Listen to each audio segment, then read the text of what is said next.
Climate நல்லா இருக்குல்ல மாமா? ஆமாம், சம்மரில் வந்திருந்தா அவ்வளோதான். Happy birthday. Hi my YouTube family, welcome back to my channel. This is life with Juvi kutty. என்னோட 25th பர்த்டேக்கு நான் ஜுவியை கூட்டிகிட்டு ஃபேமிலி கூட எங்கெங்கெல்லாம் போனேன், என்னென்ன பிளேசஸ் எல்லாம் எக்ஸ்ப்ளோர் பண்ணேன், அந்த டே ஓவராலாக எப்படி போச்சுன்னு ஃபுல்லாக இந்த வீடியோவில் சொல்ல போகிறேன். வீடியோவை ஸ்கிப் பண்ணாமல் பாருங்கள். இன்னும் எதுக்கு வெயிட் பண்ணுறீங்க? வாங்க வீடியோக்குள்ளே போகலாம். மார்னிங் 6:30க்கு வீட்டில் இருந்து கிளம்பிட்டோம். அந்த வேல ஒரு காஃபி ஷாப்பில் காஃபி குடிச்சிட்டு அகெயின் ஜேர்னி ஸ்டார்ட் பண்ணியாச்சு. மார்கழி மாதம் பனி சொல்லவா வேணும். காலையில் நாங்கள் கிளம்புறப்போ பயங்கர குளிராக இருந்தது. ஜுவி பாப்பாவை அடிக்கடி வெளியில் கூட்டிகிட்டு போய் வந்திருக்கோம். ஆனால் ஒரு டே ஃபுல்லாக வெளியில் வச்சு சுற்றி காட்டினது கிடையாது. இதுதான் ஃபர்ஸ்ட் டைம். போகிறப்போ பசி எடுத்ததால் அந்த வேலை ஒரு ஹோட்டலில் நிப்பாட்டி சாப்பிட போனோம். என்ன வேணும்?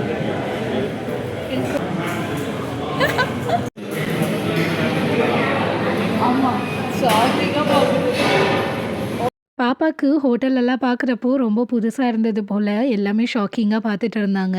அம்மாவும் மாமாவும் இட்லி வாங்கிக்கிட்டாங்க. நான் தம்பி தோசை சாப்பிட்டோம். தங்கச்சி மட்டும் பூரி வாங்கிக்கிட்டா. சாப்பிட்டு முடிச்சுட்டு பொங்கல் ட்ரை பண்ணலான்னு ஒரு பிளேட் சொல்லியிருந்தோம். பொங்கலோட குவான்டிட்டி பார்த்துட்டு நான் நிஜமாக ஷாக் ஆயிட்டேன். குழந்தைங்க சாப்பிட்ற அளவுக்கு தான் பொங்கல் எடுத்துகிட்டு வந்து வச்சுருந்தாங்க. வெறும் 4 ஸ்பூனு தான் இருந்தது. டேஸ்ட் வைஸ் பார்த்தீங்கன்னா எதுவுமே சூப்பர்னு சொல்கிற அளவுக்கு இல்லை, ஓரளவுக்கு ஆவரேஜாக தான் இருந்தது. குவான்டிட்டி கம்மியாக தான் இருந்தது. ஆனால் பில் மட்டும் 610 rupees போட்டிருந்தாங்க.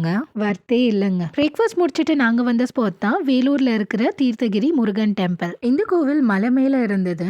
வண்டியில வரவங்களுக்கு மேல ரீச் ஆகுறதுக்கு ரோடும் பண்ணியிருக்காங்க. பார்க்கிங் ஃபெசிலிட்டியுமே இருந்தது. நான் என்ன கேமரா ஃபோக்கஸ் பண்ண மாட்டேன்.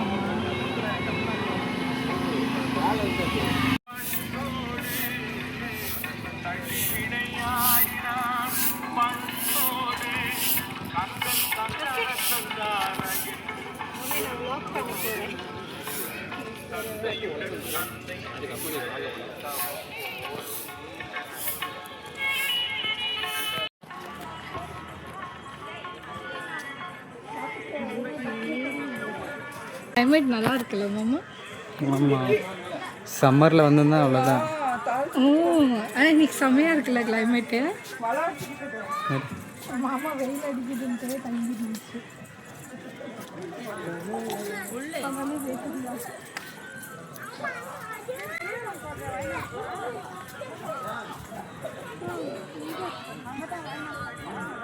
நாங்கள் போன அன்றைக்கி கிளைமேட் ரொம்ப க்ளவுடியாக சூப்பராக இருந்தது.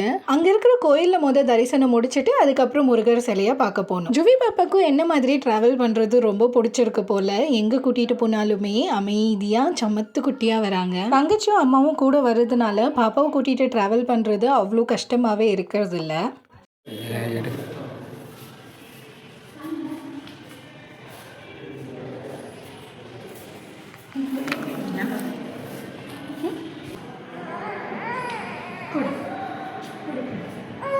சரி பா.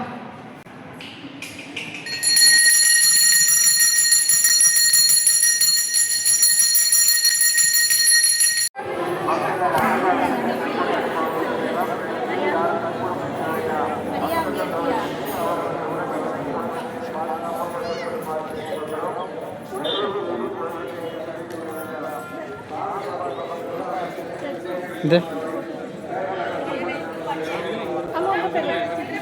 போ இங்கே பாரியா.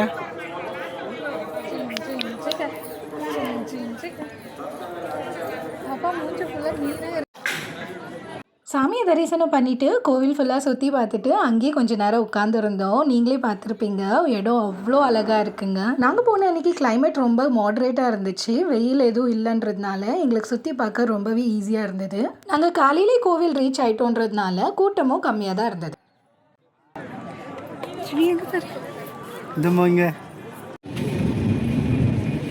அம்மா அப்பா நம்ம வீடியோ எடுக்கிறாங்க.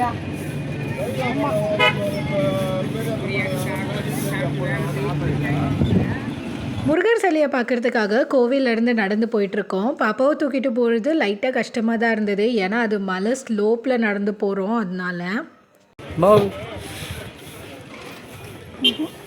வேடிக்கை பார்த்துட்டு வராங்க. இப்போ ஓகேவா? ஃபைனலி முருகர் ஸ்டாச்சு கிட்ட வந்தாச்சு. இப்போ என்ட்ரி டிக்கெட் தான் வாங்க போயிட்டுருக்கோம். நம்ம முன்ன பார்த்த கோவிலுக்கு கூட என்ட்ரி டிக்கெட் வாங்கினோம்.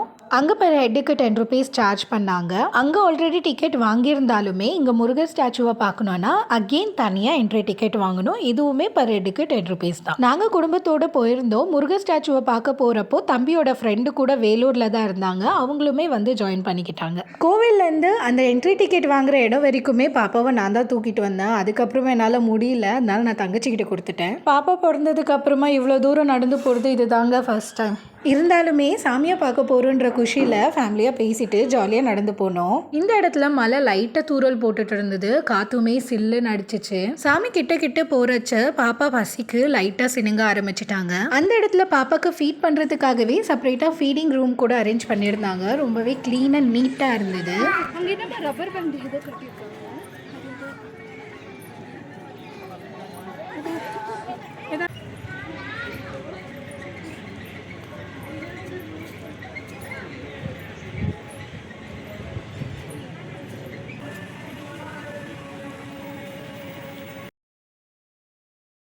பாப்பாக்கு ஃபீட் பண்ணி முடிச்சுட்டு முருகர் சிலையை பார்க்க போயாச்சு.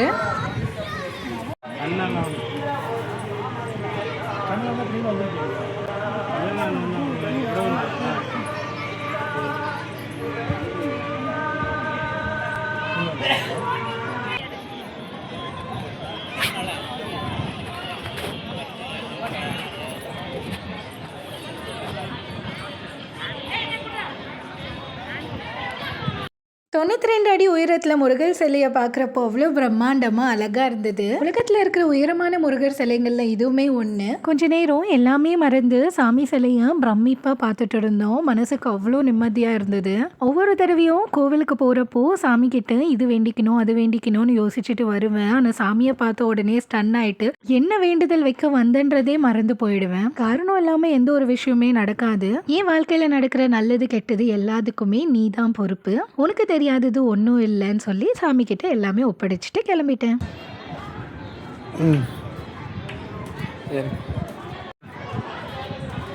ஹாய் பிரியாங்கா, எங்கே வந்திருக்க இன்னைக்கு? நாம இன்னைக்கு தீர்த்தகிரி முருகன் டெம்பிளுக்கு வந்திருக்கோம். யார் யார் வந்திருக்கீங்க? நான், அம்மா, எங்கள் வீட்டுக்காரரு, பாப்பா, தம்பி, தங்கச்சி. எப்படி இருக்கு கோயில்?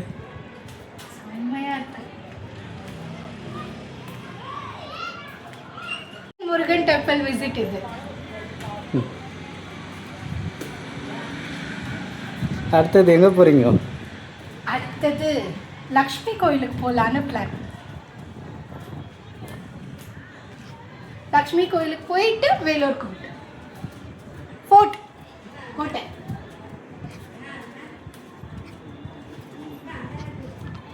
நீங்கள் எப்பயாச்சும் வேலூர் வந்தீங்கன்னா தீர்த்தகிரி முருகன் டெம்பிளை மறக்காமல் ஒரு வாட்டியாச்சும் விசிட் பண்ணி பாருங்கள். மஸ்ட் விசிட் ஸ்பாட்டுங்க. சாமி சிலையை பார்த்துட்டு ஏதாவது ஷாப்பிங் பண்ணலான்னு போனோம். என்ன எடுக்கிறீங்க? வேல் வைக்கலாமா வீட்டில்?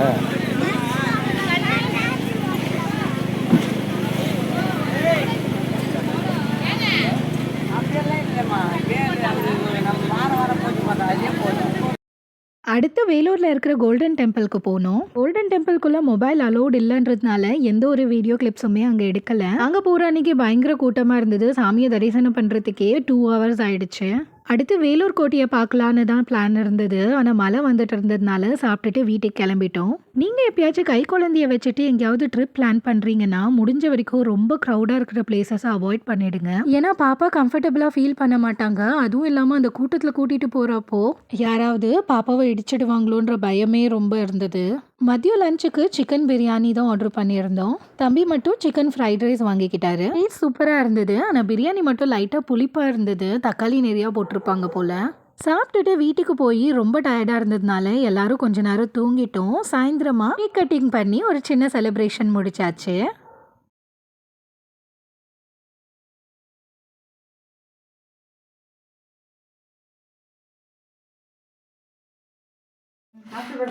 Happy birthday to you.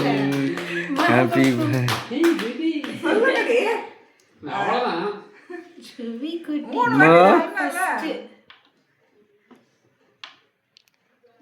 அது நாங்கள் கொஞ்சம் ஒட்டி இருக்குது அது எடுத்துரு. வேண்டாம் வேண்டாம் வேண்டாம்.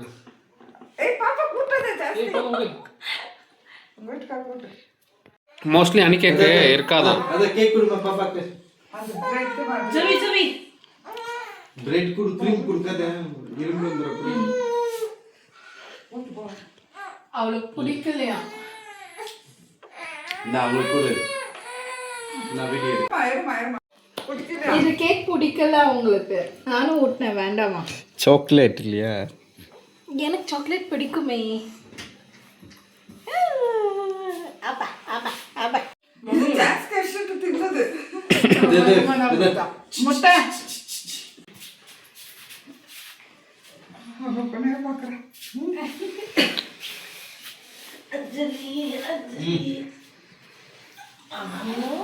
அங்கே கொடுங்க மம்மி தரவு. பார்த்து நீங்க தானே தூக்கிட்டு. சரி சரி சரி.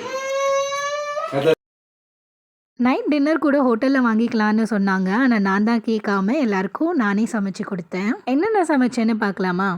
சிக்கன் கிரேவி, ரைஸ் அண்ட் களி பண்ணேன். அப்புறம் சுட சுட பரோட்டா வீட்டிலே செஞ்சேன். பரோட்டாக்கு சைட் டிஷ்ஷாக பட்டர் சிக்கனும் செஞ்சுருந்தேன். டேஸ்ட் எல்லாருக்குமே ரொம்ப பிடிச்சிருந்தது. என்னோட 25th பர்த்டேவை நான் இப்படி தான் சிம்பிளாக செலிப்ரேட் பண்ணேன். சிம்பிளாக செலிப்ரேட் பண்ணியிருந்தாலுமே ரொம்பவே மெமரபிளாகவும் எனக்கு பிடிச்சவங்க கூட ரொம்ப ஸ்பெஷலாகவும் இருந்தது. உங்களுக்கு இந்த வீடியோ பிடிச்சிருந்தா லைக் பண்ணுங்கள். இதே மாதிரி நிறைய வீடியோஸ் பார்க்கணுன்னு நினச்சிங்கன்னா மறக்காமல் லைஃப் வித் ஜோய் குட்டி சேனலுக்கு சப்ஸ்கிரைப் பண்ணிக்கோங்க. தேங்க்யூ ஃபார் வாட்சிங் மை வீடியோ. பாய்.